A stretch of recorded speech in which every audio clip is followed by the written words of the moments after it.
প্রতিভাবান অভিনেত্রী ও মডেল রুনা খান বরাবরই নতুনত্বের ছোঁয়া দিয়ে নিজেকে মেলে ধরেছেন। বয়সের সীমাবদ্ধতা উপেক্ষা করে তার মডেলিং ক্যারিয়ার নিয়ে দৃঢ় প্রত্যয়ে এগিয়ে চলেছেন তিনি।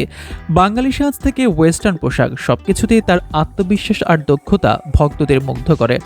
সম্প্রতি একটি ম্যাগাজিনের কাভার মডেল হিসেবে কাজ করে সামাজিক মাধ্যমে প্রশংসার পাশাপাশি কিছু সমালোচনার মুখোমুখি হয়েছেন রুনা খান। এসব সমালোচনায় মোটেও বিচলিত নন তিনি।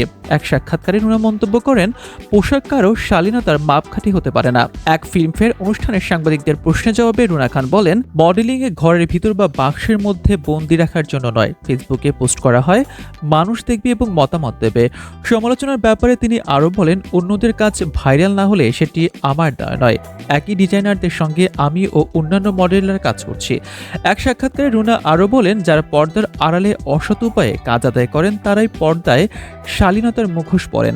তার বক্তব্যে স্পষ্ট, সমাজের ভণ্ডামি বিরুদ্ধে তিনি সরব।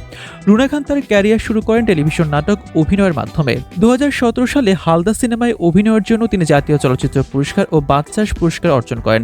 এছাড়া সিটকিনি চলচ্চিত্রে অভিনয়ের জন্য মেরিল প্রথম আলো সমালোচক পুরস্কার লাভ করেন। অভিনয়, বিজ্ঞাপন ও মডেলিং এর সমানভাবে ব্যস্ত সময় পার করছেন রুনা খান। ভক্তদের জন্য প্রতিনিয়ত নতুন কিছু উপহার দেওয়ার চেষ্টা করছেন তিনি। তার অভিজ্ঞতা, দক্ষতা এবং সাহসিকতা তাকে বাংলাদেশের বিনোদন অঙ্গনে একটি অনন্য ব্যক্তিত্ব হিসেবে প্রতিষ্ঠিত করেছে। রুনা খানের এই আত্মবিশ্বাস ও স্পষ্টবাদী মনোভাব তাকে আরও উজ্জ্বল ভবিষ্যতের দিকে এগিয়ে নিয়ে যাবে বলে প্রত্যাশা করেন তার ভক্ত ও অনুরাগীরা।